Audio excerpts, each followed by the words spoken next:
Again देखो कि भाई पीरियोडिसिटी निकालनी है, फंडामेंटल फ्रीक्वेंसी इन रेडियंस पर सेकेंड। तो भाई पहले तो बस हमेशा सबसे पहले ये मार्क कर दो कि भाई निकालना क्या है, fundamental frequency, just a second, fundamental frequency in radiance पर सेकेंड मतलब ओमेगा निकालना है, मतलब ओमेगा नॉट ही निकालना है। अब देखो यहां पे इतना आसान हो जाएगा, 1 सेकेंड का क्वेश्चन है। देखो ये 100 है, ये 300 है और ये 500 है, ओमेगा 1 ओमेगा 2, इतना सब कुछ लिखने की नीड नहीं एग्जाम में, जस्ट मैं आपको एक्सप्लेन करने के लिए बोल रहा हूं। हाईएस्ट कॉमन फैक्टर क्या है भाई, 100 है यार, बात ही खत्म। ये फर्स्ट मल्टीपल है 100 का, ये थर्ड मल्टीपल है 100 का, ये फिफ्थ मल्टीपल है 100 का। तो ये ओमेगा नॉट है, ये 3 ओमेगा नॉट है और ये 5 ओमेगा नॉट है। तो ओमेगा नॉट कितना है भाई, 3 ओमेगा नॉट 100 है, ये आ गया आपका आंसर। देखते हैं साथ ही 100 300 500, highest common factor is 100, omega आ गया आपका आंसर। बिल्कुल बिल्कुल, जितना मैक्सिमम हो सकता है मैं सब आपको कराऊंगा आज, कंक्लूजन्स, कॉन्सेप्ट, क्वेश्चंस, जितना बेस्ट पॉसिबल है एक दिन में वो मैं पूरा वो करवाने वाला हूं। चलो ये भी हो गया, चलो थोड़ा सा स्पीड भी मेंटेन करेंगे। ओके अब देखो, अब आपको चाहिए हर्ट्ज में, ठीक है, अब now you want in hertz, अब आपको हर्ट्ज में चाहिए, इसका मतलब ये आपको हर्ट्ज में चाहिए, मींस आपको इस बार एफ नॉट चाहिए, ठीक है, ओमेगा नॉट भी नहीं चाहिए, टी नॉट भी नहीं चाहिए, आपको एफ नॉट चाहिए।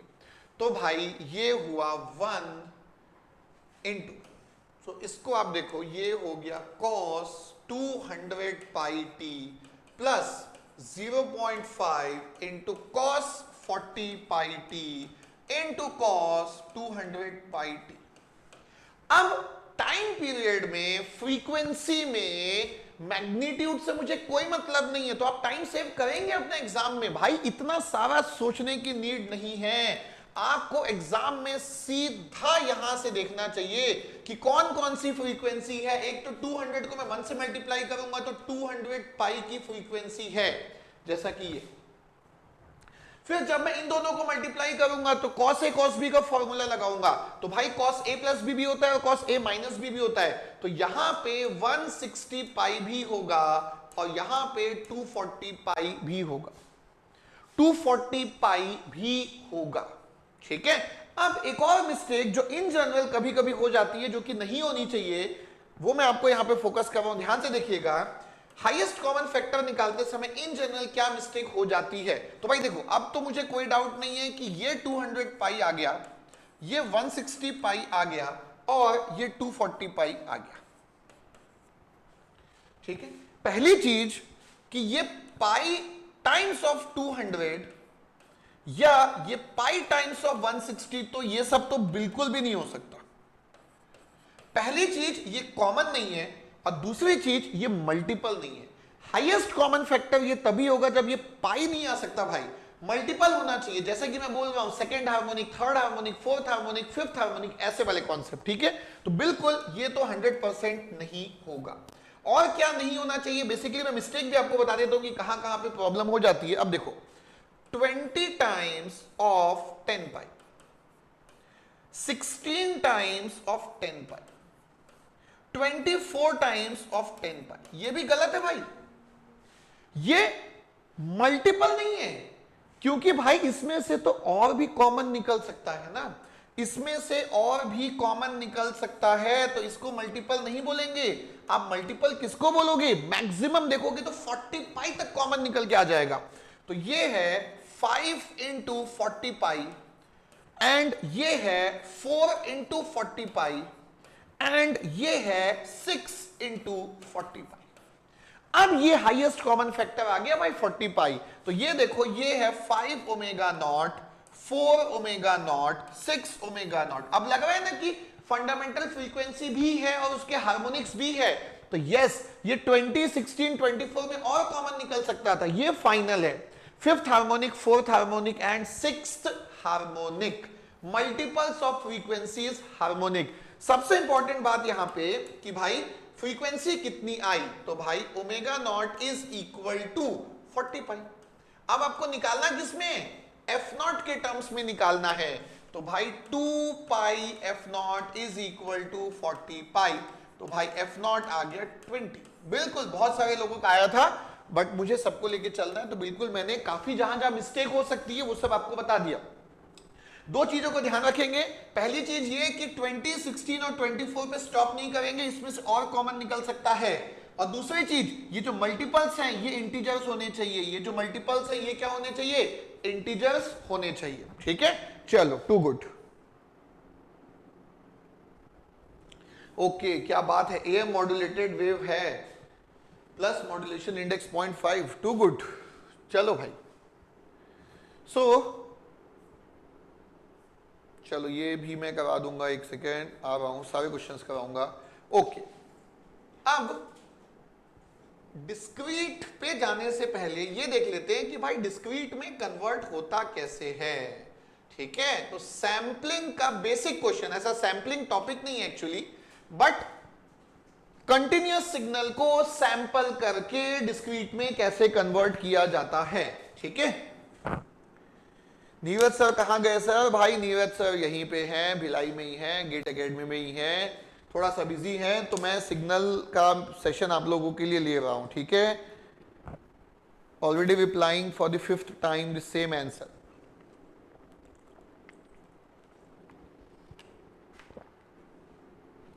हाँ, आज ही खत्म करवाऊंगा बेटा, बिल्कुल बिल्कुल आज ही खत्म करवाऊंगा। ठीक है, फोरियर ट्रांसफॉर्म भी करवाऊंगा, फोरियर सीरीज भी करवाऊंगा, लाप्लास ट्रांसफॉर्म भी करवाऊंगा, जेड ट्रांसफॉर्म भी करवाऊंगा, सब करवाऊंगा। ओके, अब देखो यहां पे अब बोला है भाई कि सैंपल करना है 200 हर्ट्ज पे, तो देखो सैंपलिंग की फ्रीक्वेंसी है सैंपलिंग की फ्रीक्वेंसी है 200 हर्ट्ज। सो अगर आपको सैंपलिंग का टाइम चाहिए तो ये होगा 1/200 सेकेंड। ठीक है, अब कंटिन्यूअस टाइम सिग्नल की सैंपलिंग करोगे तो आपको डिस्क्रीट टाइम सिग्नल मिलेगा। ये सैंपलिंग का जो बेसिक मैथमेटिकल कन्वर्जन होता है वो होता है t is equal to NTS। इसका मतलब ये जो आपका x ऑफ t है which is 5 times cos of 150 pi t minus 60, 150 pi t minus 60। तो यहां पे अगर मैं पुट करूं t is equal to NTS, ठीक है, और ये हो जाएगा NTS, तो ये हो गया 5 times cos of 150 pi into n into TS। TS कितना है ये कैलकुलेटेड है यहां पे 200 माइनस 60। तो इसके बाद जो यहां पे आपका आता है तो ये बेसिकली डिस्क्रीट में कन्वर्ट हो गया, ये डिस्क्रीट में कन्वर्ट हो गया x of n is equal to 5 times cos of 3 pi n by 4 minus 60 degree. So ये एक बेसिक प्रोसेस है। कंटिन्यूअस टाइम सिग्नल को डिस्क्रीट में कन्वर्ट कैसे करते हैं, तो भाई NTS से करते हैं। कैसे करते हैं, NTS से करते हैं। ठीक है, NTS से करते हैं। ठीक है, ओके।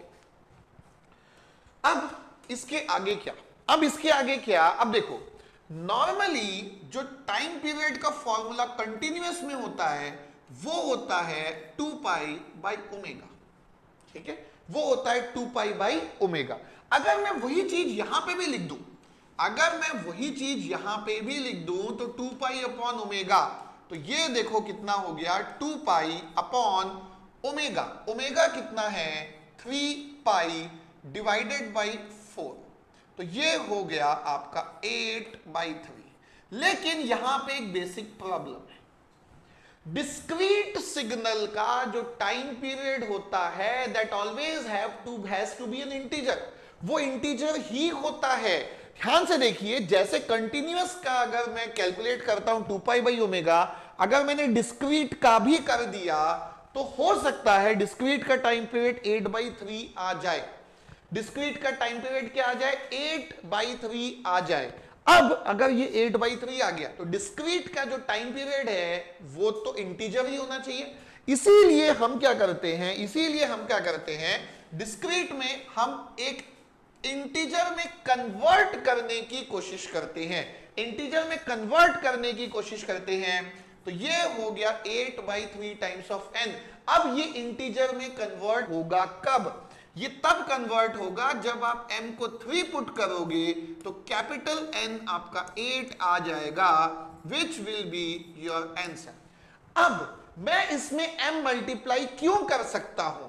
m मल्टीप्लाई मैं इसलिए कर सकता हूं क्योंकि अगर किसी सिग्नल का टाइम पीरियड 2π है तो उसी सिग्नल का जो टाइम पीरियड है वो 2 इंटू 2π इज इक्वल टू 4π भी हो सकता है, वो 3 इंटू 2π इज इक्वल टू 6π भी उसका टाइम पीरियड होता है, 4 इंटू 2π इज इक्वल टू 8π भी उसका टाइम पीरियड होता है। तो अगर किसी सिग्नल का टाइम पीरियड 2π है तो उसमें मल्टीपल, अगर मैं उसमें इंटीजर मल्टीप्लाई कर दूं तो वो भी टाइम पीरियड होगा।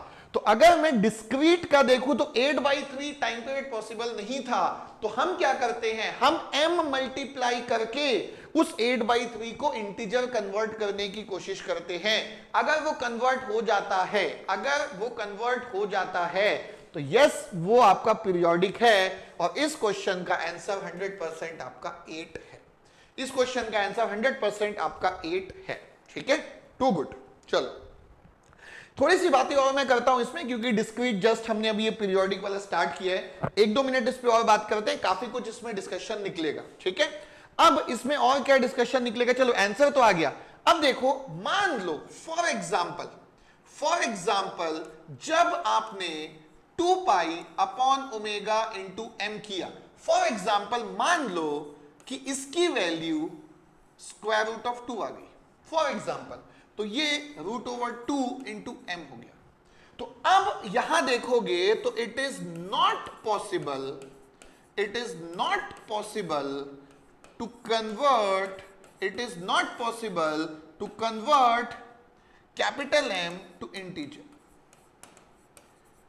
मतलब अगर डिस्क्रीट सिग्नल है, जो कि ऑब्वियसली मैं डिस्क्रीट डोमेन की ही बात कर रहा हूं, तो अगर उसका टाइम पीरियड एक इंटीजर नहीं है तो वो डिस्क्रीट सिग्नल पीरियोडिक नहीं हो सकता। तो ये इंपॉर्टेंट है कि भाई ये जो 2π/ओमेगा है, अगर ये रैशनल नंबर होगा, 2π/ओमेगा अगर ये रैशनल नंबर होगा तो 2π/ओमेगा में स्मॉल m को मल्टीप्लाई करके 100% it is possible to convert it into an integer. It is 100% possible to convert it to an integer, जैसे कि इस क्वेश्चन में capital N is equal to 8/3 into m था। तो ये जो 2π/ओमेगा है, ये जो आपका 2π/ओमेगा है, ये आपका एक रैशनल नंबर होना चाहिए। ये आपका क्या होना चाहिए, रैशनल नंबर होना चाहिए। ये आपका एक रैशनल नंबर होना चाहिए। दूसरी इंपॉर्टेंट बात, m को 3 पुट करने से n is equal to 8/3 into 3 is equal to 8 हुआ। दूसरा पॉइंट यहां पे ये है कि भाई आपने किससे मल्टीप्लाई किया उससे मुझे कोई मतलब नहीं है। मल्टीप्लाई करने के बाद n की वैल्यू 8 आई है, तो ये आपका आंसर है। ये 3 से मुझे आंसर में कोई मतलब नहीं है। वो 3 होता है कि क्या होता है, does not matter. n, capital N की वैल्यू इंटीजर कितनी आई, ये आपका यहां पे मतलब होता है। ठीक है, तो ये जो है 2π/ओमेगा, it should be a rational number. अब ये कब रैशनल नहीं होता वो भी मैं आपको जस्ट इसी में दिखा रहा हूं। ठीक है, इसी क्वेश्चन में। तो देखिए, इस क्वेश्चन को हमने बहुत ही बेस्ट वे में यूज किया। मान लो फॉर एग्जाम्पल जो आपका क्वेश्चन है वो होता x ऑफ t। मान लो फॉर एग्जाम्पल जो आपका क्वेश्चन है वो होता कि x of t is equal to 5 times cos of 150t minus 60 degree. For example ये आपका क्वेश्चन होता, मान लीजिए। तो अब ध्यान से देखो, ओमेगा कितना आ गया, 150। तो तो कैपिटल एन की वैल्यू कितनी है, क्योंकि डिस्क्रीट है तो 2 पाई बाई ओमेगा के बाद इंटीजर कन्वर्ट करने के लिए मैं स्मॉल एम से मल्टीप्लाई करूंगा, तो ये आ गया 2 पाई अपॉन 150 इंटू एम। तो ये कितना आ गया भाई, ये आ गया पाई अपॉन 75 इंटू एम। अब क्योंकि ये रैशनल नंबर नहीं है, क्योंकि it is not a rational number, क्योंकि it is not a rational number, since it is not a rational number, so capital N को इंटीजर में कन्वर्ट कर पाना पॉसिबल नहीं है। सो ये जो डिस्क्रीट सिग्नल होगा, ये जो डिस्क्रीट सिग्नल होगा, ये जो डिस्क्रीट सिग्नल होगा, ये जो आपका डिस्क्रीट सिग्नल होगा, ये आपका नॉन पीरियोडिक होगा। ये जो आपका डिस्क्रीट सिग्नल होगा, ये आपका नॉन पीरियोडिक होगा। ठीक है, ओके, चलो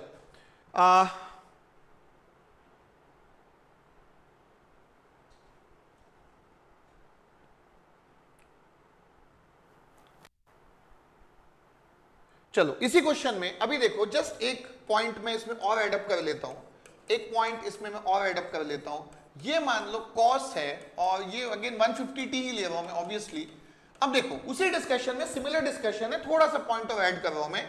चलो हमने t is equal to NTS हमने नहीं किया था, तो वो भी मैं इंक्लूड कर लेता हूं। ठीक है, हालांकि कॉन्सेप्ट वही है बट फिर भी NTS, तो ये हो गया n और TS कितना है 200 हर्ट्ज है, तो ये आ गया 1/200 और ये हो गया 1/200। ठीक है, ओके। तो अब x ऑफ n कितना आ गया, इसको जब डिस्क्रीट में कन्वर्ट करेंगे तो ये है 5, ये है cos 150 इंटू n/200 -60 तो ये हो गया x of n is equal to 5 times of cos 3n/4 -60। इसकी मैं बात कर रहा था। तो यहां पे अब आप देखोगे तो capital N is equal to 2 pi by omega, और डिस्क्रीट में स्मॉल m क्यों यूज करते हैं, इंटीजर में कन्वर्ट करने के लिए यूज करते हैं। तो ये हो गया 2 पाई अपॉन ओमेगा, कितना आ गया 3n divided by 4, sorry n तो नहीं आएगा, n कितना आ गया 3 डिवाइडेड बाई 4। ठीक है, और ये आ गया आपका स्मॉल m, तो n कितना आ गया 8 पाई डिवाइडेड बाई 3 इंटू m। अब अगेन वही चीज है जो मैं बोलना चाह रहा था कि भैया कैपिटल N को इंटीजर में कन्वर्ट करना पॉसिबल नहीं है। क्यों पॉसिबल नहीं है, क्यों पॉसिबल नहीं है, ये आपका नॉट अ रैशनल नंबर, ये आपका नॉट अ रैशनल नंबर, ये आपका रैशनल नंबर नहीं है इसलिए। ठीक है, not a rational number. Yes, m भी इंटीजर होना कंपलसरी है, n भी इंटीजर होना कंपलसरी है। ठीक है, m को मैं √/2 या पाई नहीं लिख सकता हूं, m compulsory integer, compulsory integer. ठीक है, कंपलसरी इंटीजर के स्मॉल m को इंटीजर कंपलसरी, या पाई नहीं ले सकते या 1/पाई नहीं ले सकते हो। ठीक है, स्मॉल m की वैल्यू क्या लेनी है, कोई भी इंटीजर लेनी है जिससे कि कैपिटल N इंटीजर में कन्वर्ट हो सके। जैसा कि पिछले एग्जांपल में था 8/3 टाइम्स ऑफ m, तो m को 3 पुट करने से capital N is equal to 8 हो जाता था, तो कैपिटल N कन्वर्ट हो गया इंटीजर में, लेकिन यहां पे कन्वर्ट नहीं हुआ, यहां पे कन्वर्ट आपका नहीं हुआ। ठीक है, चलो एक और एग्जांपल देखता हूं मैं, आई थिंक एक सैंपल वाला और होना चाहिए, आई थिंक सो नहीं है क्या, लेट्स सी, ओके ठीक,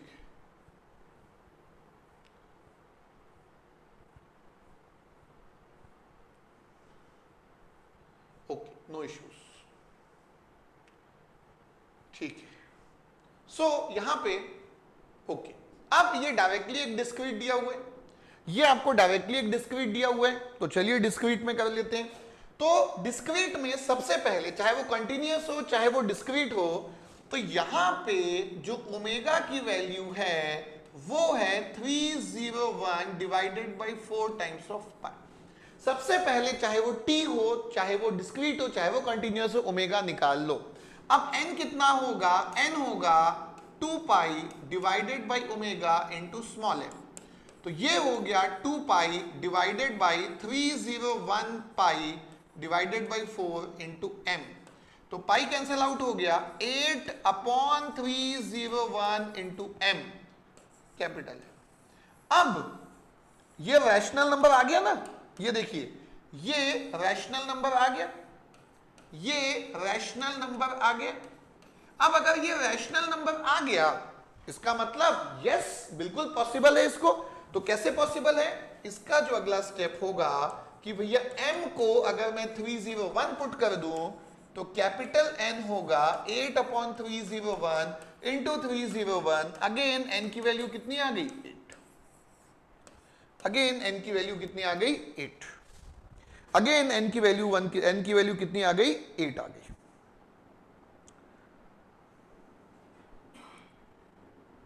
टू गुड, टू गुड, चलो एक्सीलेंट। चलो अब अगर आपको ये कॉन्सेप्ट समझ में आ गया है तो अब आप देखिए एक क्वेश्चन है आपके लिए, अच्छा ये वाला, ठीक है, ओके। कंटिन्यूअस टाइम फंक्शन है जिसका टाइम पीरियड कैपिटल T है, इसको सैंपल किया गया है सैंपलिंग पीरियड TS के साथ। Which one of the following cases is sampled periodic signal? जैसे मैंने बताया ना, एक क्वेश्चन था जिसमें कि सैंपलिंग की हमने और सैंपलिंग के बाद वो पीरियोडिक आया तो हमने उसका कैलकुलेशन भी कर दिया। फिर मैंने आपको एग्जांपल भी बताया कि भाई सैंपलिंग के बाद अगर 2 पाई बाई ओमेगा रैशनल नहीं होगा तो वहां पे फंस भी जाओगे। सो देखो सिंपल सा कॉन्सेप्ट है कि capital N is equal to 2 pi upon omega into small m। तो सिंपलेस्ट कॉन्सेप्ट इज कि भाई अगर ये रैशनल नंबर है, अगर ये रैशनल नंबर है तब तो कोई प्रॉब्लम ही नहीं है, वो पीरियोडिक होगा। और अगर ये रैशनल नंबर नहीं है तो ये पीरियोडिक नहीं होगा, ठीक है। अब देखो इस क्वेश्चन को और आसान कैसे बनाते हैं। Will this marathon be enough for preparation? भाई रिवीजन है तो एज अ रिवीजन अगर आप लोगे तो 100% बेनिफिशियल होगा। अगर आपको बेसिक्स थोड़ा बहुत मतलब बेसिक भी आता है तो भी बेनिफिशियल हो जाएगा। अब एकदम जीरो अगर आप इस सब्जेक्ट में आज तक आपने नहीं पढ़ा तो थोड़ा सा डिफिकल्टी फेस होगी, ठीक है। हाँ, सो अब यहां देखिए कि ये आपका कॉन्सेप्ट है। तो भाई अब देखो मैं इस क्वेश्चन को आसान कैसे करता हूं। आप सोचिएगा ये इतना डिफिकल्ट क्वेश्चन था, आप सोचिएगा इतना डिफिकल्ट क्वेश्चन था, मैं इसको आप लोगों से ही बनवा दूंगा बहुत ही इजी कन्वर्ट करके। जैसे देखो कंटिन्यूअस टाइम सिग्नल जिसका टाइम पीरियड कैपिटल T है, ठीक है, ध्यान से देखो। तो एक ऐसा सिग्नल जिसका टाइम पीरियड T है उसका ओमेगा कितना होगा, 2 पाई अपॉन T होगा। तो भाई एक ऐसा सिग्नल ले लेते हैं, तो ले लो, चलो ये देखो x of t is equal to sine 2 pi by T into T. ये एक ऐसा सिग्नल है पीरियोडिक सिग्नल जिसका omega 2 pi by capital T है।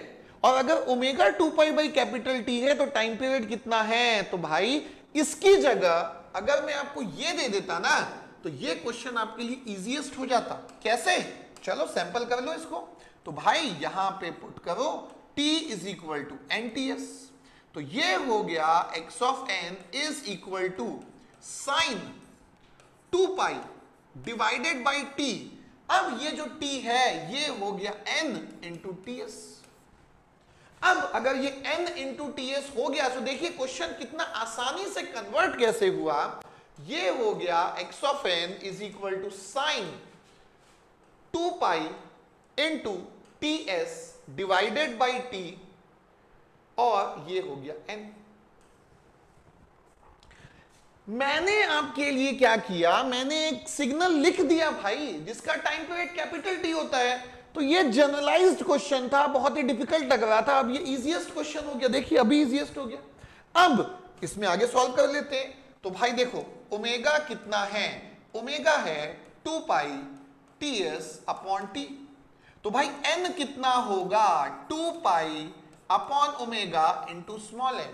तो मुझे क्या चाहिए, मेरी रिक्वायरमेंट क्या है, मेरी रिक्वायरमेंट ये है कि ये रैशनल होना चाहिए ना, मेरी रिक्वायरमेंट ये है कि ये रैशनल होना चाहिए।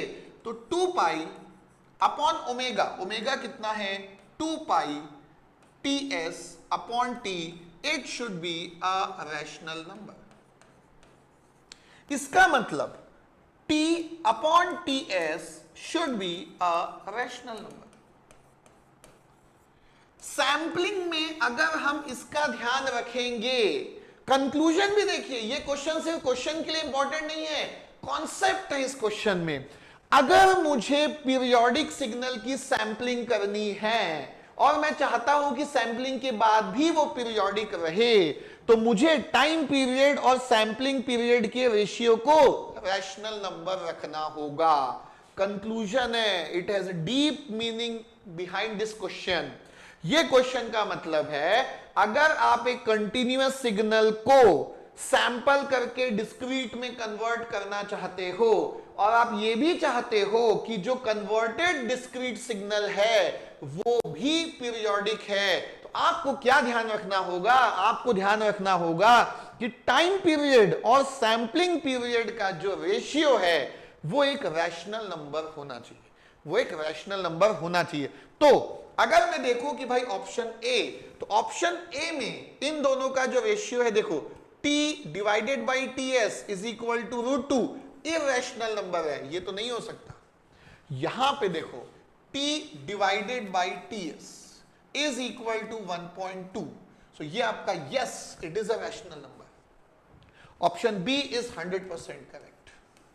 सो अगर मुझे अब ये पता है तो हो सकता है कभी आगे ऐसा क्वेश्चन आए तो आपके लिए कंक्लूजन पॉइंट ये है भाई, इसको आपको हमेशा ध्यान रखना है, ये सबसे इंपॉर्टेंट कंक्लूजन है आपका कि भाई एक पीरियोडिक सिग्नल है, आप चाहते हो कि सैंपलिंग के बाद भी वो पीरियोडिक रहे, तो सैंपलिंग पीरियड और टाइम पीरियड का जो रेशियो है उसको एज अ रैशनल नंबर लिखना ही चाहिए। ठीक है, ओके, जल्दी बताइए, नोट कीजिए। To good.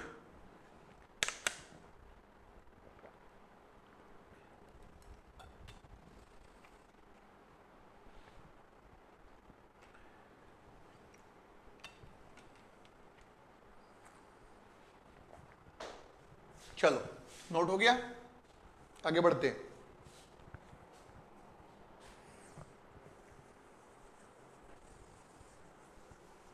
हमेशा ध्यान रखना, कभी भी क्वेश्चन को जनरलाइज्ड दे देता है ना तो हमको डिफिकल्ट लगता है।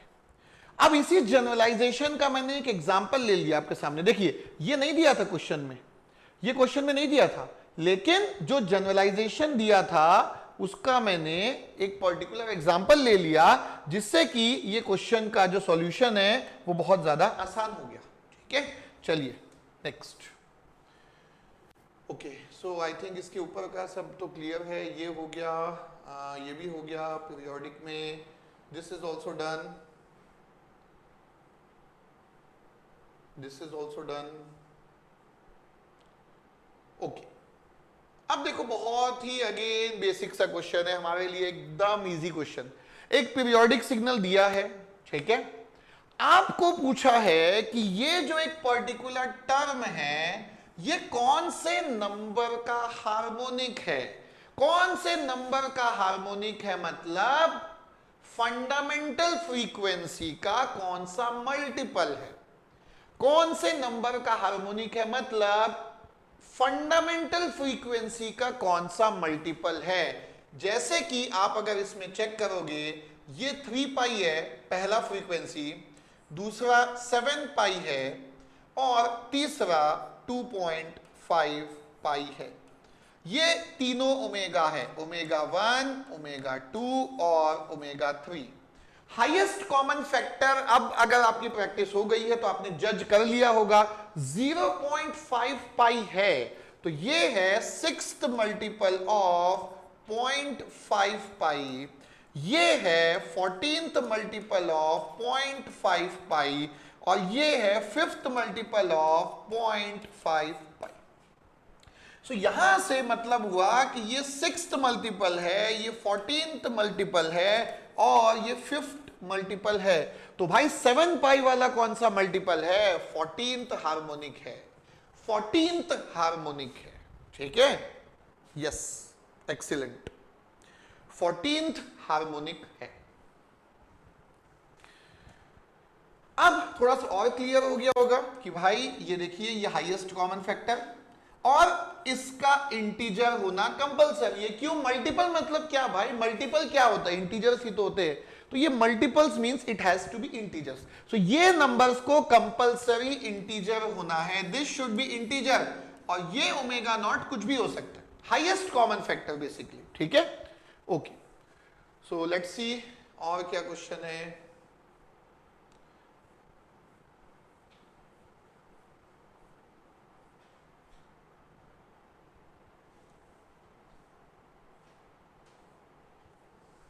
ओके,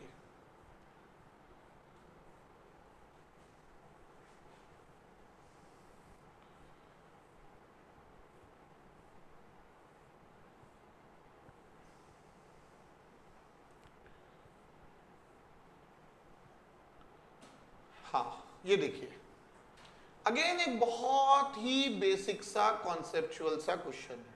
ठीक है, बहुत ही बेसिक सा conceptual question.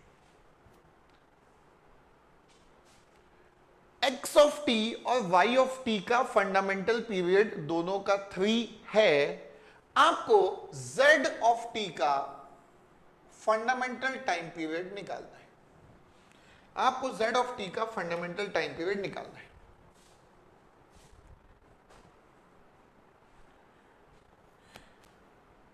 IIC Bangalore tough question पूछता है यार, जो भी हो, मतलब क्वेश्चन पेपर तो सभी के लिए सेम होता है ना, तो बिल्कुल चिंता मत करो यार, हमारे लिए कोई अलग से क्वेश्चन पेपर सेट नहीं होता है।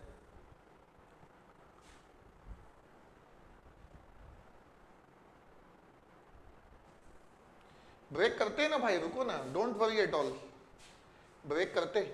हाँ, तो पहली चीज ये है कि जो टाइम पीरियड है वो टाइम रिवर्सल करने से, देखो कुछ कुछ बेसिक से कॉन्सेप्ट है यहां पे। अगर मैं किसी पीरियोडिक सिग्नल को टाइम रिवर्सल भी कर दूंगा तो उसका टाइम पीरियड चेंज नहीं होगा, बिल्कुल भी नहीं होगा, जस्ट मैं फोल्ड ही तो कर रहा हूं। वैसे ही again in this same way, again in this same way कि शिफ्ट करने से, किसी भी पीरियोडिक सिग्नल को शिफ्ट करने से उसका टाइम पीरियड चेंज फिर से नहीं होता है, नहीं होगा। किसी भी पीरियोडिक सिग्नल को शिफ्ट करने से उसका टाइम पीरियड चेंज नहीं होगा, किसी भी पीरियोडिक सिग्नल को शिफ्ट करने से उसका टाइम पीरियड चेंज नहीं होगा। ठीक है, नहीं होगा, लेकिन स्केलिंग से होगा। जस्ट एक बेसिक सा एग्जांपल आपको दिखाता हूं मैं। ठीक है, जस्ट एक बहुत ही बेसिक सा एग्जांपल है। ठीक है, मान लो ये आपका है 2, ये 3, अगेन ये 2, अगेन ये 3 एंड सो ऑन, ऐसा चल रहा है। ठीक है, तो ये मान लो 0 1 2 3 4। ठीक है, this magnitude is 3 and this magnitude is 2। Okay, अब ये मान लो x ऑफ टी है, तो भाई चलो मैं कर देता हूं x of 2t, x of 2t कर देता हूं। ध्यान से देखिए, तो भाई फंक्शन में 2 मल्टीप्लाई हुआ है, फंक्शन में 2 मल्टीप्लाई हुआ है, तो एक्सिस पॉइंट में क्या होगा? 2 से डिवाइड होगा ना, तो ये जो जीरो था ये सेम होगा, 1 will become 1/2 and 2 will become 1। भाई फंक्शन में 2 मल्टीप्लाई होने का मतलब एक्सिस पॉइंट में डिवाइड होता है ना, तो भाई ये जो टाइम पीरियड 2 का था वो कंप्रेस होगा ना। सिग्नल अगर कंप्रेस होगा तो टाइम पीरियड कंप्रेस कम होगा ना, और सिग्नल अगर एक्सपैंड होगा तो टाइम पीरियड भी एक्सपैंड होगा। तो यहां से कंक्लूजन ये निकल सकता है कि भाई time period of x of 2t will be equal to time period of x of t divided by 2। Time period half होगा। ठीक है। अगर आप इसको जनरलाइज भी करना चाहते हो तो जनरलाइज वे में मैं इसको लिख सकता हूं, ध्यान से देखिए, I can write time period of x of 80 is equal to, again क्योंकि टाइम पीरियड नेगेटिव नहीं हो सकता है भाई, तो मैं मॉड लिख दूंगा यहां पे, is equal to time period of x of t divided by mod of a. क्यों? जैसे एनर्जी नेगेटिव नहीं हो सकती है वैसे टाइम पीरियड भी नेगेटिव नहीं हो सकता है, वैसे टाइम पीरियड भी नेगेटिव नहीं हो सकता है। यस, टाइम पीरियड चेंज होता है। चलो इतना नोट कर लो फटाक से, फिर मैं क्वेश्चन को चेंज करता हूं, मतलब क्वेश्चन को सॉल्व करता हूं आगे। इतना नोट हो गया, और देखिए बहुत सारे लोगों का आंसर आ भी गया है, टू गुड यार। लेकिन ध्यान देखो भाई, आधे लोग का डी आ रहा है, डी फॉर दिल्ली, और आधे लोग का बी फॉर बॉम्बे आ रहा है। आधे लोग का डी फॉर दिल्ली आ रहा है, आधे लोग का बी फॉर बॉम्बे आ रहा है। चलो मैं सॉल्व करता हूं यहां पे। अब अगेन वही चीज भाई, अगेन वही चीज कि y ऑफ 2t+1 मिलेगा कैसे, ये आपको कैसे मिलेगा? तो भाई y ऑफ t में सबसे पहले शिफ्टिंग करोगे, ये प्रोसेस एकदम माइंड में घुस जाना चाहिए कि पहले शिफ्टिंग बाद में स्केलिंग। हालांकि ऑपोजिट पॉसिबल है, बट हम एक ही स्टार्ट किए और कोई भी क्वेश्चन ऐसा नहीं है जिसमें कि ये एक्सेप्शन आएगा, ये कुछ वॉयलेट करेगा। तो ये हो गया y ऑफ t+1। अब ये है y ऑफ t+1, ये है y ऑफ t+1 आ गया। अब आप कर लो t is equal to 2t, तो ये हो गया y ऑफ 2t+1। वैसे ही x ऑफ t में अगर मैं टाइम रिवर्सल करता हूं तो ये हो जाएगा x ऑफ -t। अब अगर आप देखोगे तो भाई शिफ्टिंग से टाइम पीरियड चेंज नहीं होगा, शिफ्टिंग से टाइम पीरियड चेंज नहीं होगा, लेकिन स्केलिंग से होगा। आप फंक्शन में 2 मल्टीप्लाई किए हो, एक्सिस पॉइंट डिवाइड हुआ है, टाइम पीरियड भी 2 से डिवाइड होगा, तो ये हो गया t0/2। टाइम रिवर्सल करने से टाइम पीरियड जो है वो चेंज नहीं होता है।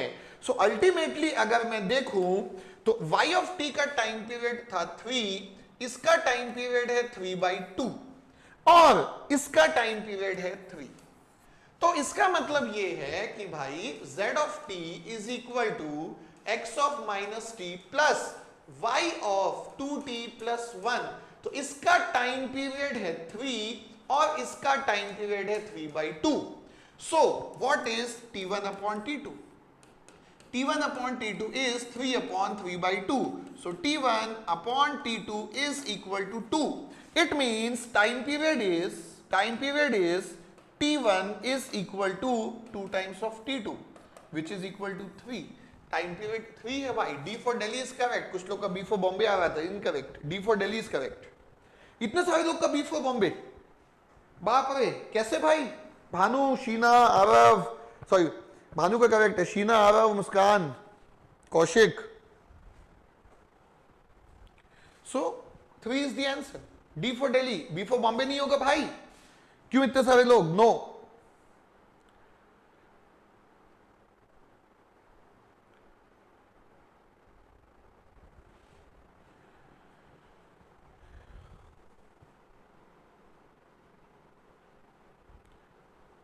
अभी भी कुछ लोगों को प्रॉब्लम है।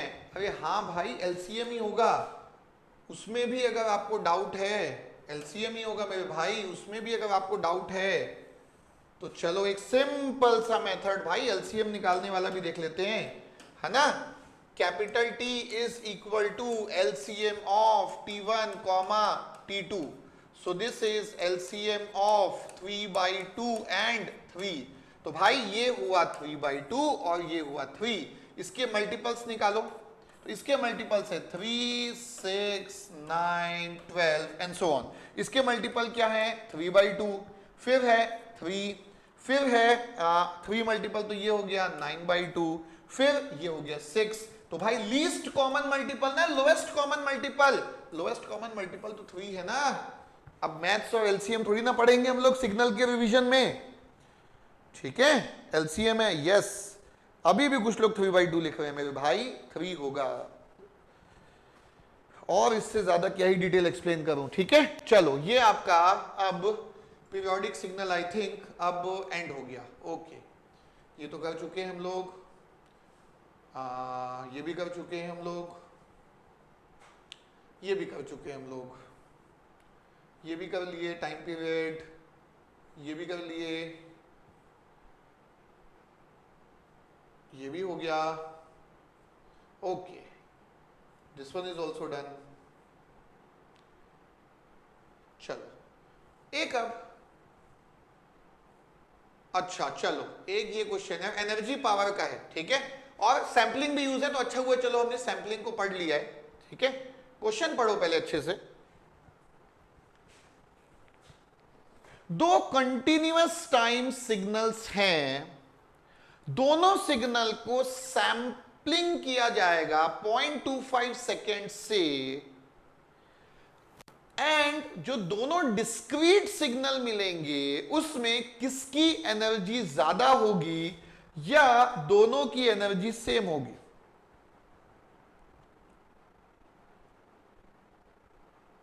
अब किसी ने बोला कि why can't it be T1 into 2, तो भाई पिछले क्वेश्चन में T1 अपॉन T2 अगर आपका T आया था तो आपको क्रॉस मल्टीप्लाई करना है बेसिकली, तो T1 is equal to 2T2, और क्रॉस मल्टीप्लाई करने के बाद ये जो आता है ये आपका T होता है, तो आप T1 से भी निकाल सकते हो और 2 इंटू T/2 से भी निकाल सकते हो, तो ये हो गया 3 और ये हो गया 2 इंटू 3/T, तो दोनों से आपका जो आंसर आता है वो होता है 3, ठीक है। लास्ट क्वेश्चन में जस्ट किसी का डाउट, जिसके पास नंबर ऑफ सैंपल्स मैक्सिमम होंगे एनर्जी उसकी मैक्सिमम। ओके चलो देखते हैं भाई। पहले तो आपको अगेन यहां पे बेसिक्स आना चाहिए, पहले तो आपको यह आना चाहिए कि भाई दोनों सिग्नल का ग्राफ कैसे होगा, दोनों सिग्नल का ग्राफ कैसे होगा। अब देखो मॉड ऑफ टी है -1 से 1 के बीच में, तो ये जो x1 ऑफ टी है, ये जो x1 ऑफ टी है, ध्यान से देखिए, ये जो x1 ऑफ टी है, mod of t means, mod of t का मतलब है ये पॉजिटिव साइड में, same as it is negative side. So ये है -1, ये है +1, this magnitude is +1 and this magnitude is -1। ये पहला सिग्नल है x1 ऑफ टी। अब x2 of T, x2 of t का ये जो इक्वेशन है वो ट्रायंगल के इक्वेशन से मैच करता है। आपको ट्रायंगल जो फंक्शन है उसका इक्वेशन पता होना चाहिए, तो ये आपका ट्रायंगुलर फंक्शन है, ठीक है, ये आपका ट्रायंगुलर फंक्शन है, तो ये हो गया -1 से +1 एंड दिस इज 1। दोनों को सैंपल करना है, तो चलो भाई मैं इसको भी सैंपल करूंगा और मैं इसको भी सैंपल करूंगा, दोनों को सैंपल कर लेते हैं, ठीक है। कितने सेकंड में सैंपल करना है, देखो ये मैक्सिमम 1 है, सैंपल कितने सेकंड में करना है आपको, 0.25 सेकंड्स में करना है। इसका स्लोप भी 1 है, इसका स्लोप भी 1 है, तो भाई इसके सैंपल क्या होंगे, ध्यान से देखो, -1 -0.75 -0.5 -0.25। चलो मेरे को थोड़ा सा स्पेस ज्यादा चाहिए, मैं स्पेस भी ले लेता हूं इसमें, ठीक है। x1 जो है वो आपका था मॉड, x1 जो है वो आपका था mod of T, like this. x1 जो है वो आपका था मॉड ऑफ टी किसके किसके बीच में, -1 से +1 के बीच में। और वैसे ही x2 जो है वो ट्रायंगल फंक्शन के जैसा था, वो ट्रायंगल फंक्शन की इक्वेशन है, तो उसका जो शेप है वो ट्रायंगल के जैसा ही होगा, और सभी जगह स्लोप 1 ही दिख रहा है मुझे, तो ये -1 है, ये +1 है, दिस इज ऑल्सो 1, तो यहां पे भी ये मैग्नीट्यूड 1 है और ये मैग्नीट्यूड 1 है। ये आपका है x1 ऑफ टी और ये आपका है x2 ऑफ टी। दोनों को सैंपल करेंगे 0.25 सेकेंड से, दोनों को सैंपल करेंगे 0.25 सेकेंड से, दोनों को सैंपल करेंगे 0.25 सेकेंड में, मतलब नया सैंपल 0.25 के बाद ही मिलेगा। इसका मतलब ये देखो 0 पे मिला, 0 के बाद ये है 0.25, ये है 0.5, ये है 0.75 और ये है 1। वैसे ही नेगेटिव में भी होगा, -0.25 -0.5 -0.75 और -1। अब यहां पे देखोगे तो अगेन 0 0.25 0.5 0.75 1। -0.25, -0.5, -0.75 और -1। अगर मैं टाइम डोमेन में देखूंगा तो भाई कोई प्रॉब्लम नहीं है कि दोनों की एनर्जी सेम है, 100% सेम है। अगर मैं टाइम डोमेन की बात करूं तो energy of x1 of t is equal to energy of x2 of t है, 100% सेम है टाइम डोमेन में। लेकिन क्वेश्चन टाइम डोमेन का नहीं है, क्वेश्चन पूछा है कि भाई दोनों को डिस्क्रीट में कन्वर्ट करो और फिर देखो कि किसकी एनर्जी ज्यादा है। तो भाई इसका जब मैं सैंपलिंग कर दूंगा तो ये 0.25 पे मैग्नीट्यूड भी 0.25 आ गया, 0.5 पे मैग्नीट्यूड भी 0.5 आ गया, 0.75 पे मैग्नीट्यूड भी 0.75 आ गया और 1 पे मैग्नीट्यूड भी 1 आ गया।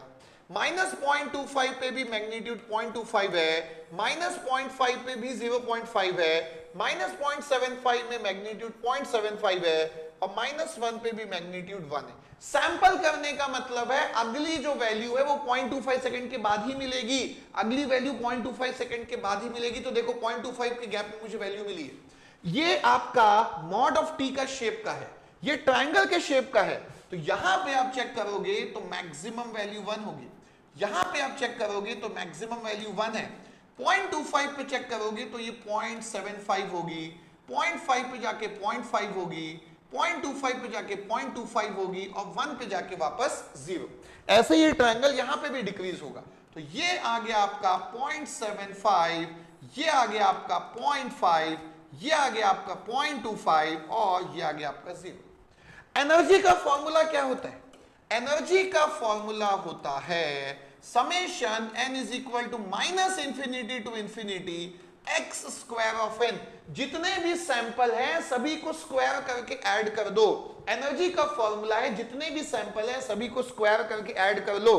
तो ये होगा 1 स्क्वायर प्लस 0.75 का स्क्वायर, 0.5 का स्क्वायर, 0.25 का स्क्वायर, 0 का स्क्वायर, 0.25 का स्क्वायर, 0.5 का स्क्वायर, 0.75 का स्क्वायर और 1 का स्क्वायर। यहां पे 0 का स्क्वायर प्लस 0.25 का स्क्वायर प्लस 0.5 का स्क्वायर, 0.75 स्क्वायर, 1 स्क्वायर प्लस 0.75 का स्क्वायर, 0.5 का स्क्वायर, 0.25 का स्क्वायर प्लस 0 का स्क्वायर।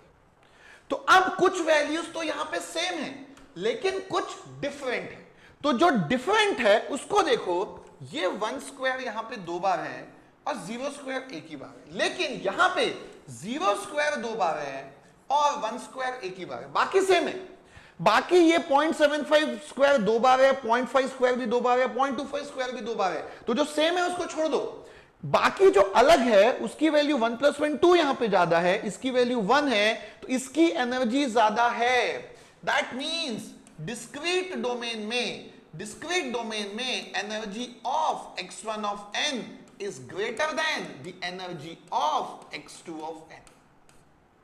डिस्क्रीट डोमेन में, हालांकि एग्जाम में इतना ज्यादा करने की नीड नहीं है, आप अगर इसको ही विजुलाइज कर लोगे अपने माइंड में तो आपको क्लियर हो जाएगा कि भाई बीच की जो 3 वैल्यूज हैं वो तो सेम है। ये भी 2 बार है, ये भी 2 बार है, ये भी 2 बार है, लेकिन यहां पे 1 एक ही बार है और यहां पे 1 2 बार है तो इसकी एनर्जी ज्यादा है, इसकी एनर्जी ज्यादा है।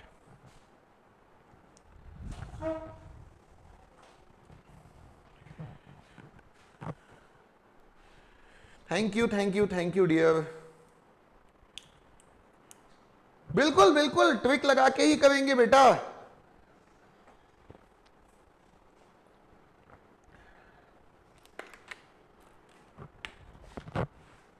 हम ट्रिक लगा के ही करेंगे, वो तो बस क्योंकि बहुत लोग हैं जो इस क्वेश्चन को पहली बार कर रहे होंगे ना, तो मुझे सबका ध्यान रखना है। यस आप बहुत सारे लोगों, जितने लोग बता रहे हो सबका कॉन्सेप्ट जो है बिल्कुल too good. Okay, so energy power भी बहुत अच्छे से हो गया, पीरियोडिक नॉन पीरियोडिक हो गया, इवन ऑड बचा, इवन ऑड करते हैं और फर्स्ट हमारा यूनिट खत्म हो जाएगा। बस ये कर लेते हैं, फिर एक ब्रेक ले लेंगे, कोई दिक्कत नहीं, सिस्टम से पहले ब्रेक ले लेंगे। गेट के अगले दिन यूनिवर्सिटी एग्जाम है, वाह क्या बात है, यही तो ना बात है, मतलब मैं क्या ही बोलूं अब, कुछ तो सोच लो भाई यूनिवर्सिटी वालों। हाँ, सो ये हो गया। अगेन रिपीटिंग, कंटिन्यूअस डोमेन में दोनों सेम है। कंटिन्यूअस डोमेन में अगर मैं कंटिन्यूअस टाइम की बात करूं तो भाई E1 और E2 इक्वल है, लेकिन डिस्क्रीट डोमेन में E1 is greater than E2। ठीक है, so option A is correct. ठीक है, काफी लोगों से मिस्टेक हुई होगी एग्जाम में। ठीक है, ओके, चलो इवन ऑड चलते हैं। Let us go to even and odd signal. Let us go to even and odd signal. वैसे एनर्जी, पावर और periodic non periodic highest priority का है, और उसके बाद नेक्स्ट जो आता है वो आपका इवन ऑड का है। ठीक है, ओके, अब यहां देखिए इवन ऑड में क्या क्या चीज है। पहली चीज तो भाई डेफिनेशन, कि भाई इवन सिग्नल की डेफिनेशन क्या है। इवन सिग्नल की डेफिनेशन है कि जो x ऑफ माइनस टी है वो x ऑफ टी के इक्वल होना चाहिए। इवन सिग्नल की डेफिनेशन है। ठीक है, अब ऑड सिग्नल की डेफिनेशन क्या है कि भाई x ऑफ माइनस टी जो है वो आपका माइनस x ऑफ टी होना चाहिए। अब ये इवन की डेफिनेशन है तो आप इसको ऐसा भी लिख सकते हो कि भाई इवन सिग्नल में minus T is equal to even signal में प्लस टी। सेम है, कोई भी डिफरेंस नहीं है, बट फिर भी जस्ट। और ऑड में ऑड सिग्नल का जो माइनस टी होगा वो बाहर मैग्नीट्यूड में माइनस आ जाएगा। ये डेफिनेशन है इवन सिग्नल की और ऑड सिग्नल की। अब इसमें नेक्स्ट कॉन्सेप्ट ये है कि भाई किसी भी सिग्नल को आप दो पार्ट में ब्रेक कर सकते हो। एक उसका इवन पार्ट होता है और एक उसका ऑड कंपोनेंट होता है। किसी भी सिग्नल को आप दो पार्ट में ब्रेक कर सकते हो, एक उसका इवन कंपोनेंट होता है और एक उसका ऑड कंपोनेंट होता है। ठीक है, अब इसका मतलब क्या, इसका मतलब ये कि अब अगर मुझे इवन कंपोनेंट निकालना है किसी भी सिग्नल का, हालांकि इसका डेरिवेशन होता है, जस्टिफिकेशन होता है, आई होप कि सबको पता ही होना चाहिए, तो मैं यहाँ पे सीधे कंक्लूजन लिख रहा हूं x of T plus x of minus T divided by 2। अब ऑड फंक्शन का जो कंपोनेंट होता है वो होता है x of T minus x of minus T divided by 2। सो ये आपके कुछ कंक्लूजन्स हैं जो बिल्कुल आपको अच्छे से पता होने चाहिए। ये ऑड कंपोनेंट, ये इवन कंपोनेंट, अब ये बाकी डेफिनेशन, ये इवन सिग्नल की डेफिनेशन, ये ऑड सिग्नल की डेफिनेशन। ठीक है, चलिए इतना नोट करो, फिर आगे बढ़ते हैं।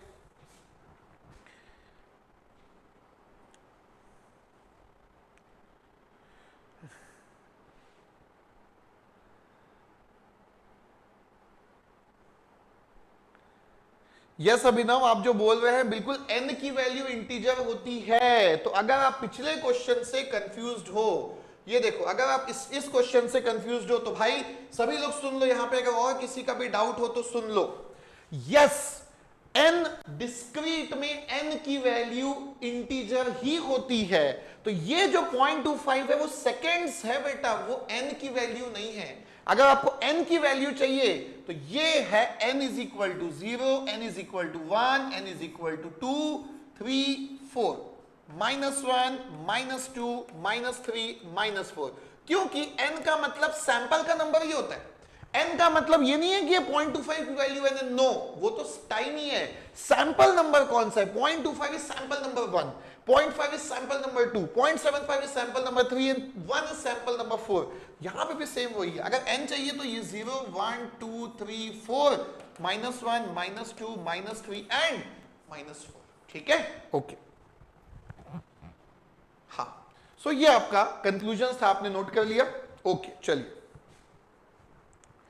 ठीक है, कॉन्जुगेट सिमेट्रिक का भी थोड़ा सा डिस्कशन कर लेंगे, don't worry at all.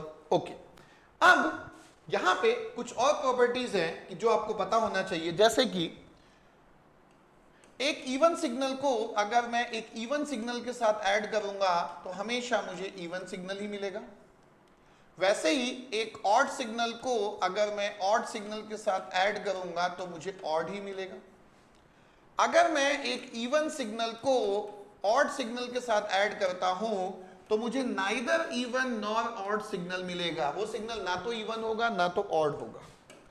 Next, multiplication, तो भाई even multiplied with even signal is an even signal and even signal multiplied with odd is equal to odd signal,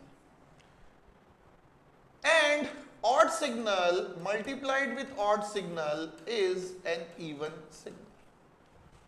ठीक है, कुछ बेसिक प्रॉपर्टीज है, रिजल्ट्स है, कंक्लूजन है, आराम से आप जस्टिफाई कर सकते हो इनको. ठीक है, आराम से आप जस्टिफाई कर सकते हो. Your way of teaching is marvelous. Thank you dear, thank you so much for all the appreciations. Thank you dear, you are master in electronic subject. Thank you so much dear, thank you for all the appreciations. हाँ, so ये आपके basic properties हो गई. चलो अब ये आपका question है.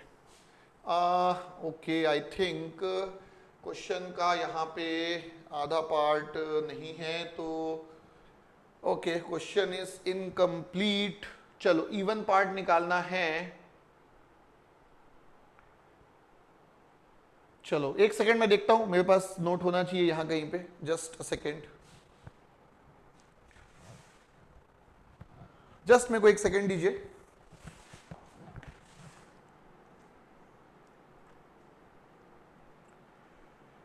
तो मैं जस्ट अभी क्वेश्चन देता हूं. पीडीएफ में एक्चुअली क्वेश्चन वो मिस हो गया. कनेक्टेड क्वेश्चन था, कनेक्टेड क्वेश्चन है.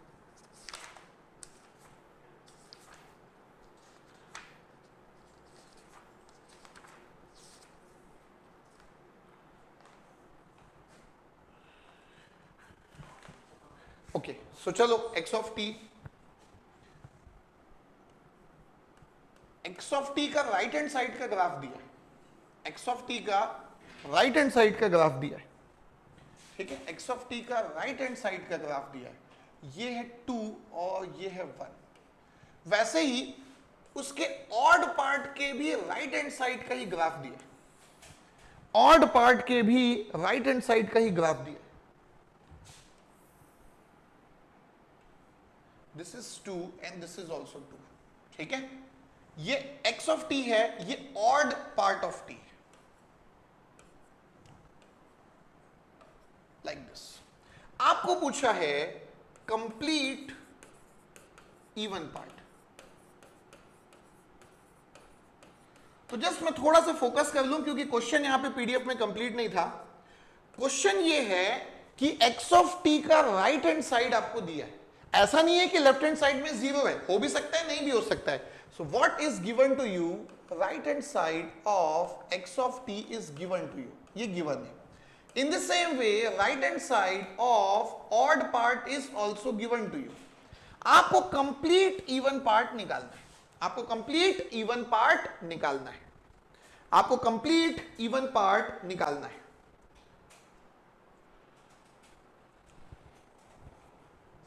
आपको complete even part निकालना है.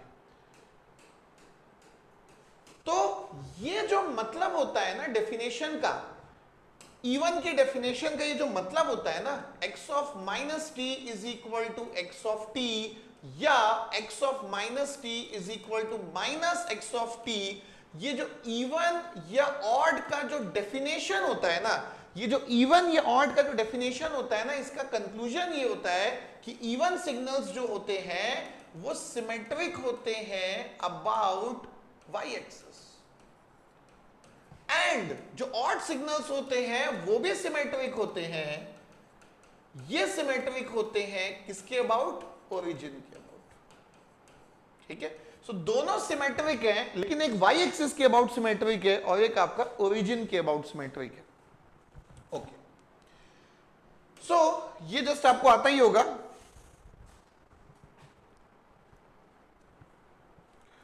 अब इसमें अगर मैं आगे देखूं, ओके, सो ये आता ही है हमें, तो चलो फिर क्वेश्चन को सॉल्व करते हैं आगे. इस क्वेश्चन को आप कैसे सॉल्व करेंगे, ये देखिए. हमने स्टार्ट ही किया था कि भाई किसी भी फंक्शन को 2 पार्ट में ब्रेक कर सकते हैं, इवन और ऑड. इसका मतलब ये है कि भाई अगर मुझे इवन पार्ट चाहिए तो x of T minus XO of T से निकल जाएगा. तो मेरे पास तो दोनों का राइट हैंड साइड है ना, तो मैं दोनों के राइट हैंड साइड को मल्टीप्लाई सब्ट्रैक्ट करता हूं तो मुझे इवन का राइट हैंड साइड मिल जाएगा. इवन का राइट हैंड साइड मुझे मिल जाएगा, इवन का राइट हैंड साइड मुझे मिल जाएगा। सो भाई स्टार्ट करता हूं मैं यहां पे मैं स्टार्ट करता हूं, दोनों को मैं माइनस करूंगा, ध्यान से देखिए। तो ये तो हो गया 2 से 2, ये आपका मैग्नीट्यूड है 2 और ये भी 2 है। ये हो गया 2 से 1, so this one is 2 and this one is 1।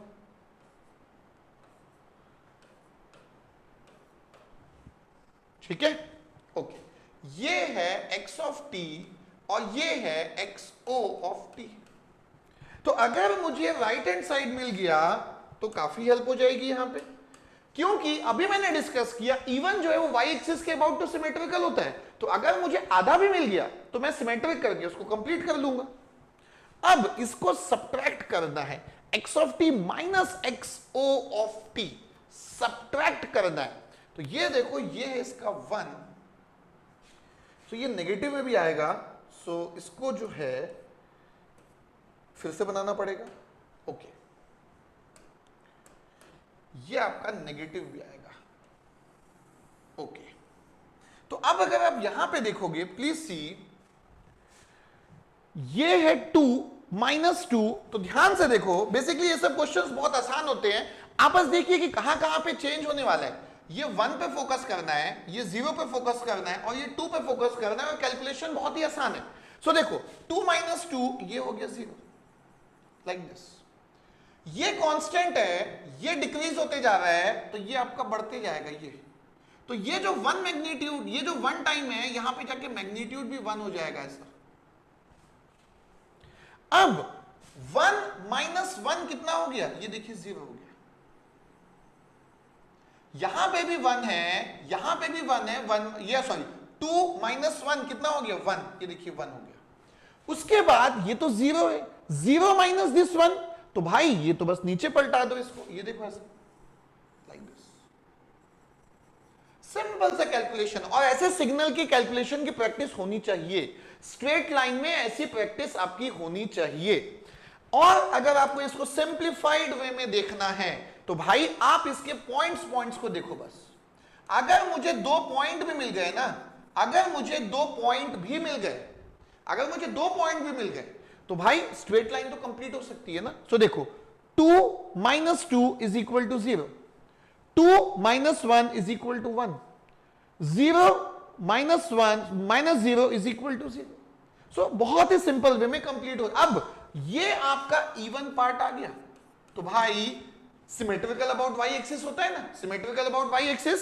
सो ये इसकी सिमेट्रिसिटी यहां पे कंटिन्यू कर दो, तो ये आपका एग्जैक्टली ऐसा ही होगा, लाइक दिस।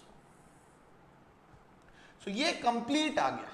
तो हमने क्या किया, ये बहुत ही सिंपल सा कैलकुलेशन यहां पे यूज किया। ये हमने बहुत ही सिंपल सा कैलकुलेशन यहां पे यूज किया। मुझे दोनों का राइट हैंड साइड पता है, x ऑफ t का भी, x ऑड का भी, दोनों के राइट हैंड साइड को सॉल्व करके मैं इवन का राइट हैंड साइड निकाल सकता हूं। और ये आपका बेसिक सा कैलकुलेशन है, ये आपका बेसिक सा कैलकुलेशन है।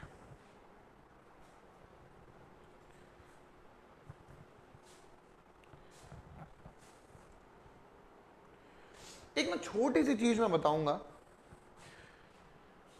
आई एम श्योर कि आप लोगों में से बहुत लोग वो सुनना चाह रहे हैं और वहां पे थोड़ा सा प्रॉब्लम है, क्योंकि एक प्लेस है यहां पे जहां पे दिक्कत होती है।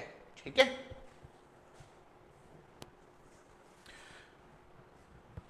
ये जो कैलकुलेशन मैंने किया ना, बहुत लोग ना सोच रहे होंगे कि थोड़ा सा और इसका डिटेल चाहिए, और आप देख लो बहुत ज्यादा इसको आसान बनाने की कोशिश करता हूं आपके लिए। ठीक है, बहुत ही ज्यादा, और एकदम जितना पॉसिबल है ना उतना इजी आपको बनाता हूं स्ट्रेट लाइन की कैलकुलेशन को। स्ट्रेट लाइन में एडिशन सब्सट्रैक्शन आपके लिए एकदम बच्चों का खेल हो जाना चाहिए। ये देखो, ये पहले है, इसको पूरा लिख लेते हैं, ये 2 से 2, ये है 2 और ये है 2। ठीक है, और ये है 2 से 1, ये 1 और ये 2।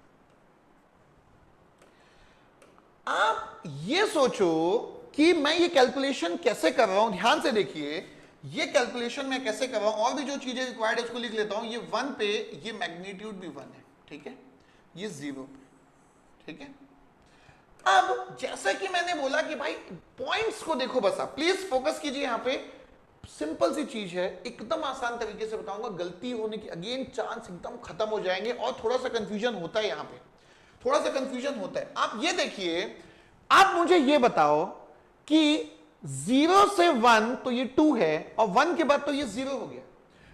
1 पे आप वैल्यू कितनी बोलोगे? तो सर आप बोलोगे कि सर दोनों का एवरेज है 1। बिल्कुल करेक्ट, कोई डाउट नहीं है, एवरेज बिल्कुल वैल्यू 1 है। अब इसका मतलब क्या निकलता है यहां पे, ध्यान से देखो।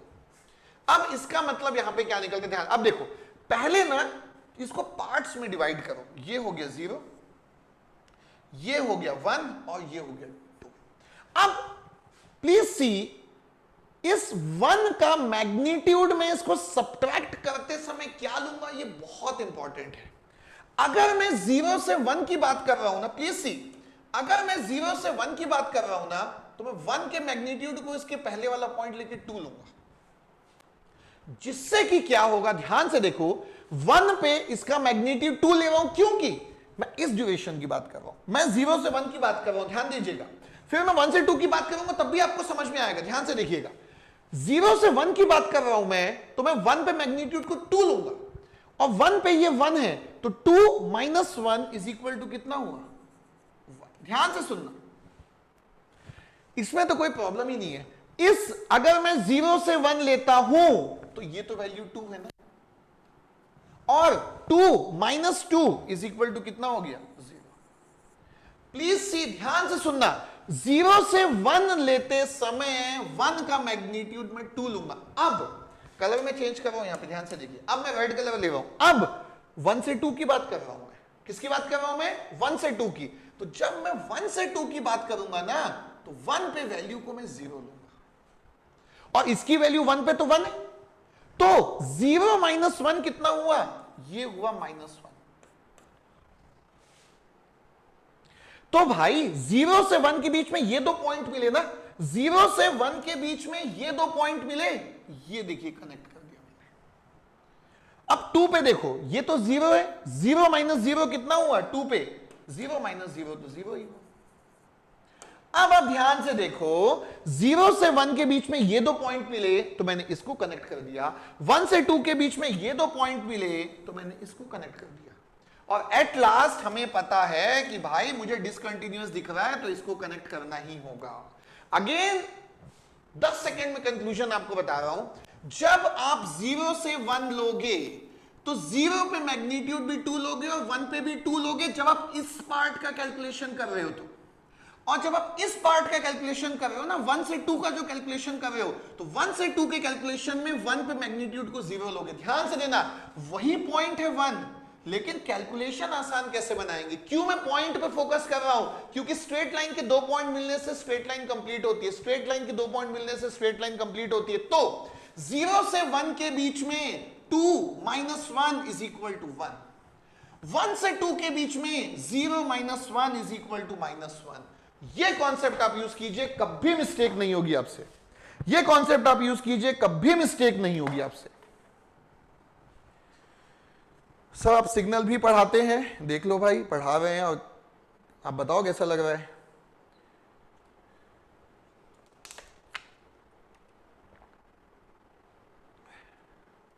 Thank you dear, awesome explanation, perfect, too good, चलो गुड।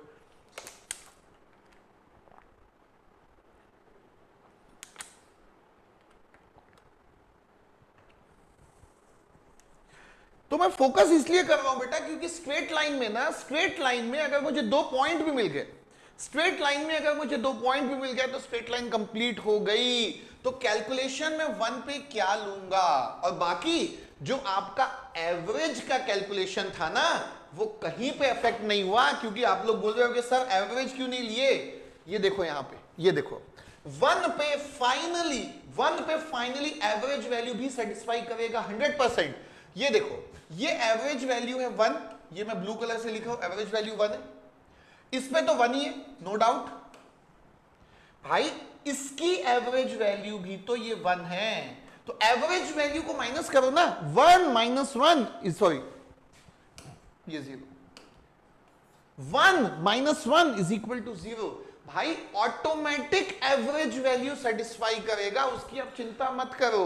आप क्या कीजिए, क्योंकि डिसकंटिन्यूअस हो सकता है, तो अगर मैं 0 से 1 लूंगा तो 1 का मैग्नीट्यूड 2 लूंगा, और अगर मैं 1 से 2 लूंगा तो 1 का मैग्नीट्यूड 0 लूंगा। ठीक है, कभी मिस्टेक नहीं होगी आपसे।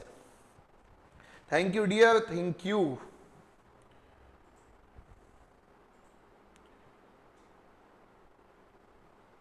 ओके चलो, अब कॉन्जुगेट सिमेट्रिक ये भी देख लेते हैं। कॉन्जुगेट सिमेट्रिक, अब देखो, जैसे आपके इवन सिग्नल होते हैं और ऑड सिग्नल होते हैं, जैसे आपके इवन सिग्नल होते हैं और ऑड सिग्नल होते हैं, इनकी डेफिनेशन क्या होती है?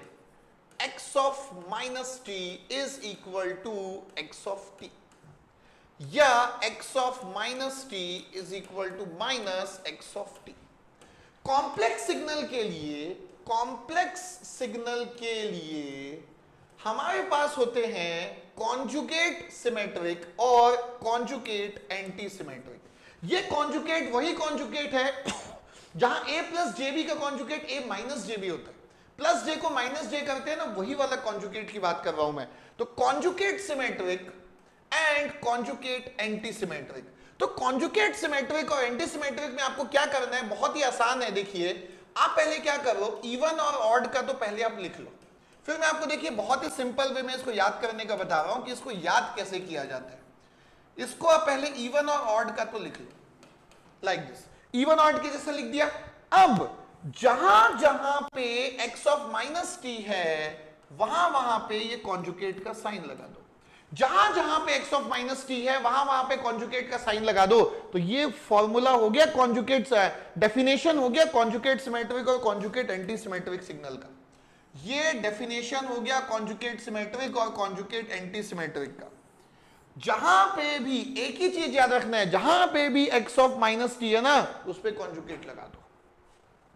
अब अगर मुझे एक सिग्नल को चेक करना है, एक कॉम्प्लेक्स सिग्नल का एग्जांपल ले लेता हूं मैं। चलो ये देखो, x of T is equal to T square E to the power minus J T. ठीक है, चलो अब मुझे इसको चेक करना है। चेक करने के लिए क्या करना है, x ऑफ माइनस टी और उसका कॉन्जुगेट। तो पहला step, t is equal to minus T put कर दो, तो ये हो गया x of minus T is equal to ये माइनस टी का स्क्वायर, माइनस टी का स्क्वायर, और ये भी माइनस टी हो गया तो ये प्लस हो जाएगा। अब कॉन्जुगेट अप्लाई कर दो। कॉन्जुगेट अप्लाई करने का मतलब है x ऑफ माइनस टी का कॉन्जुगेट इज इक्वल टू ये टी स्क्वायर ही है, इसमें तो कोई प्रॉब्लम ही नहीं है। कॉन्जुगेट करने से प्लस जे किस में चेंज हो जाता है, माइनस जे में। ये माइनस का स्क्वायर तो कोई प्रॉब्लम ही नहीं है, तो हो गया। अब कॉन्जुगेट करने से प्लस जे किस में चेंज हो जाता है, माइनस जे में चेंज हो जाता है। So x conjugate of minus T is equal to x of t. So ये जो सिग्नल है कॉन्जुगेट सिमेट्रिक सिग्नल है। ये जो आपका सिग्नल है वो कॉन्जुगेट सिमेट्रिक सिग्नल है। ये जो आपका सिग्नल है ये कॉन्जुगेट सिमेट्रिक सिग्नल है। ठीक है, डिजिटल इलेक्ट्रॉनिक्स से ज्यादा मजा आया सर, बस यार यही मैं चाहता हूं सुनना, और मैं तो बिल्कुल डिजिटल से भी ज्यादा एंजॉय कर रहा हूं इसको। देखते हैं बाकी लोग भी कुछ हैं जो सिग्नल को ज्यादा एंजॉय कर रहे हैं मेरे डिजिटल से। Okay, conjugate symmetric. अब कॉन्जुगेट एंटी सिमेट्रिक का एग्जांपल भी ले लेता हूं। चलो ये देखो, अब एग्जांपल है x of t is equal to t cube E to the power J t. So सबसे पहले t is equal to minus t, so x of minus t, ये माइनस है तो ये माइनस टी क्यूब हो गया, और t को माइनस टी का मतलब है माइनस जे टी। अब कॉन्जुगेट अप्लाई कर दो। So x conjugate of minus T is equal to minus T cube E to the power J T. तो यहां से आपको मिलेगा x conjugate of minus T is equal to minus x of T. Is equal to minus x of T. ये बहुत ही simple से example है, समझ में आ गया भाई कॉन्जुगेट सिमेट्रिक क्या है और एंटी सिमेट्रिक क्या है। और याद रखना भी बहुत आसान है, जहां भी x ऑफ माइनस टी है उस पे कॉन्जुगेट लगा दो, जहां भी x ऑफ माइनस टी है उस पे कॉन्जुगेट लगा दो। ठीक है, डिजिटल को कंपटीशन नहीं दे सकते सर, अच्छा ओके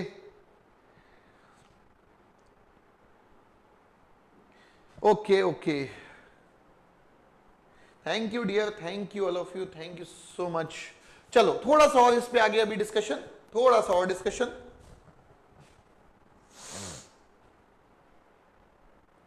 हाँ चलो, अब वही चीज है भाई, फिर से मैं लिख रहा हूं conjugate symmetric x of minus T का conjugate is equal to x of t। Conjugate anti symmetric x conjugate of minus T is equal to minus x of t. अब हर एक सिग्नल का, फॉर एवरी कॉम्प्लेक्स सिग्नल, हम उसको conjugate symmetric में भी break कर सकते हैं और कॉन्जुगेट एंटी सिमेट्रिक, मतलब दो पार्ट में ब्रेक कर सकते हैं, एक कॉन्जुगेट सिमेट्रिक होगा, दूसरा कॉन्जुगेट एंटी सिमेट्रिक होगा। अब जैसे इवन एंड ऑड का फॉर्मूला होता था ना, तो चलो इवन का फॉर्मूला यहां लिख के बताता हूं आपको। इवन का फॉर्मूला होता था x of t plus x of minus T divided by 2, और ऑड का फॉर्मूला होता था x of t minus x of minus T divided by 2। ये फॉर्मूला होता था। अब यहां पे आप ध्यान से देखो, अब यहां पे आप ध्यान से देखो, ऐसे ही कॉन्जुगेट सिमेट्रिक का भी फॉर्मूला होगा और कॉन्जुगेट एंटी सिमेट्रिक का भी फॉर्मूला होगा।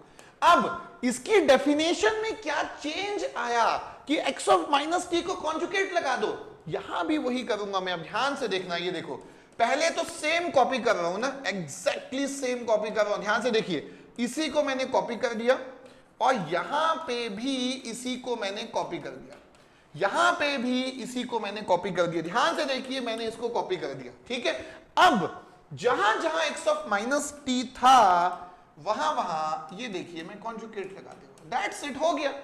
यहां भी तो इतना ही चेंज किया था, बस डेफिनेशन में जितना चेंज था उतना ही चेंज यहां पे भी आ गया। सिंपल सा फॉर्मूला है कॉन्जुगेट सिमेट्रिक या कॉन्जुगेट एंटी सिमेट्रिक का, कॉन्जुगेट सिमेट्रिक या कॉन्जुगेट एंटी सिमेट्रिक का।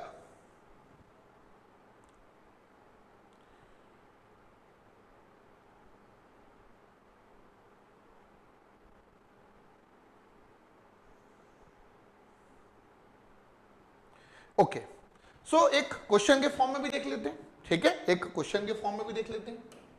सो क्वेश्चन है x of t is equal to -1 plus j2 3 minus j5 7, ये आपका एरर मार्क। सो आपको निकालना है find conjugate antisymmetric, conjugate antisymmetric part of T. ठीक है, conjugate antisymmetric part of T आपको निकालना है। सो चलिए, पहले तो फॉर्मूला पता होना चाहिए। तो कॉन्जुगेट एंटीसिमेट्रिक का जो फॉर्मूला होता है वो है ऑड के जैसा। ऑड क्या, x of T minus x of minus T divided, sorry एक सेकेंड, जस्ट छोटा सा मिस्टेक भाई, टी नहीं है और ये n है ना, ऑब्वियसली डिस्क्रीट है, मैंने डिस्क्रीट का क्वेश्चन दिया, ऑब्वियसली n है ना। ठीक है, सो कॉन्जुगेट सिमेट्रिक का पहले तो फॉर्मूला देख लेते हैं, कॉन्जुगेट सिमेट्रिक का पहले तो फॉर्मूला देख लेते हैं, फिर फॉर्मूले को यूज कर लेते हैं।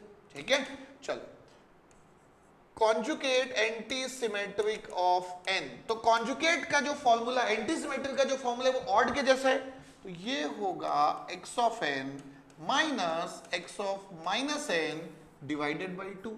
भाई ऑड से कॉन्जुगेट या इवन से, ऑड से कॉन्जुगेट एंटीसिमेट्रिक या इवन से कॉन्जुगेट जाने में x ऑफ माइनस n वाले को बस कॉन्जुगेट ही तो करना पड़ता है। 3 बार हमने देख लिया अभी तक के, अब हो गया क्लियर। अब यहां पे अगर मुझे कॉन्जुगेट एंटीसिमेट्रिक निकालना है तो मैं -1 पे निकाल सकता हूं, 0 पे निकाल सकता हूं और 1 पे निकाल सकता हूं। तीनों का फॉर्मूला क्या होगा देखो, -1 पुट करो तो x of -1 minus conjugate of x of 1 divided by 2। 0 पे देखो x of 0 minus x conjugate of 0 divided by 2।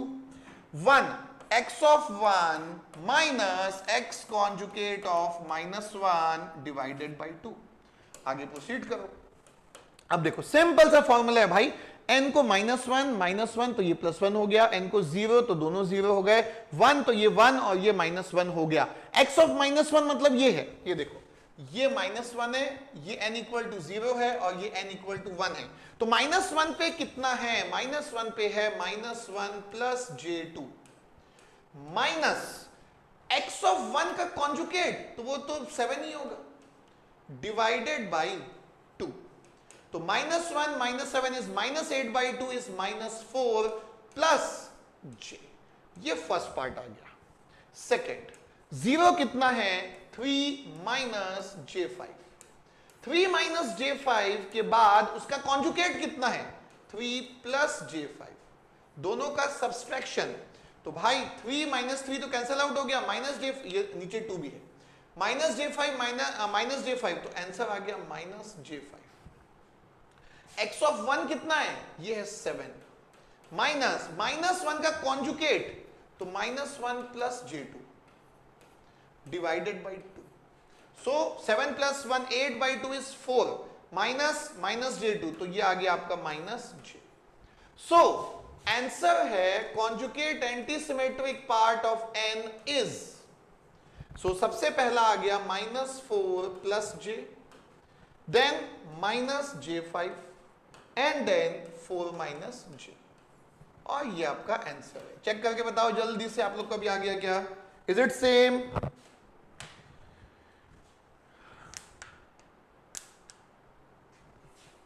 Last में प्लस है क्या j कि -j है, चेक करो।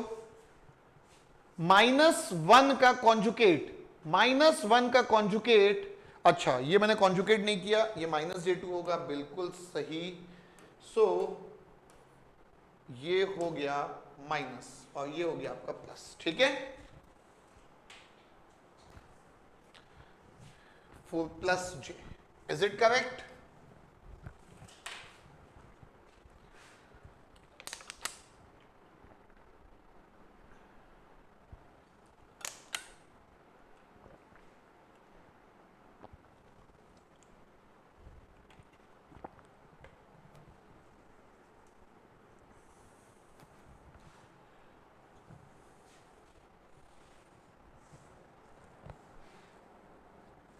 सर आपने डिजिटल वाले सर को कंपटीशन दे दिया, ओके।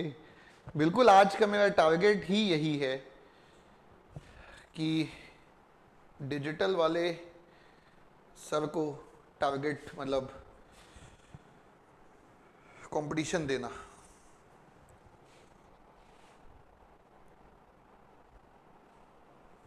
ओके सिग्नल सिस्टम भी पसंद आ गया आप लोगों को, गुड यार, गुड टू गुड। हाँ तो भाई बहुत लोग परेशान हैं। सो 3 PM we will resume with classification of systems। और आप लोगों को बहुत ज्यादा मजा आने वाला है यहां पे, क्योंकि लीनियर नॉन लीनियर, ठीक है, time variant time invariant, causal non causal, ठीक है, static dynamic, invertible non invertible, stable unstable and LTI systems के बारे में बात करने वाले हैं, ठीक है। फिर ट्रांसफॉर्म भी कंटिन्यू करेंगे, Fourier transform, Fourier series, Laplace transform, ठीक है। सो अभी बस अभी 2 भी नहीं बजा है, तो 1 घंटे से ज्यादा अपन को ब्रेक मिल चुका है। अभी 1 ही घंटे का ब्रेक लेते हैं, उससे ज्यादा नीड नहीं है, क्योंकि आगे कवर करना है काफी कुछ। थोड़ा सा 1 घंटा डिले मान के चलिए, मैं चल रहा हूं, इतना मैं सोचा था कि 1 बजे तक हो जाएगा, और सोचा था मैं कि सिस्टम के बाद ही ब्रेक लेंगे, बट ठीक है 1 घंटा हो गया, बट वी विल एडजस्ट, हम एडजस्ट कर लेंगे। इंपॉर्टेंट ये है कि पहला जो यूनिट है ना वो बहुत इंपॉर्टेंट है, इसलिए थोड़ा सा मैंने टाइम इसमें जाने दिया, ठीक है।